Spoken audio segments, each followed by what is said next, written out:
You ask Tiger to solve. This deals with linear equations with one unknown. The final result is y equals 10/9. Let's solve it step by step. Group all constants on the right side of the equation. Add 2/7 to both sides. Combine the fractions. Combine the numerators. Reduce the zero numerator. Simplify the arithmetic.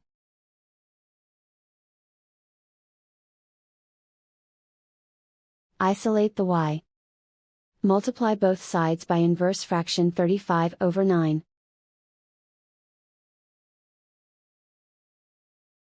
Group like terms. Multiply the coefficients.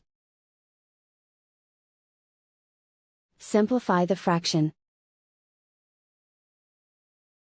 Multiply the fractions. Simplify the arithmetic. And so the final result is y equals 10/9.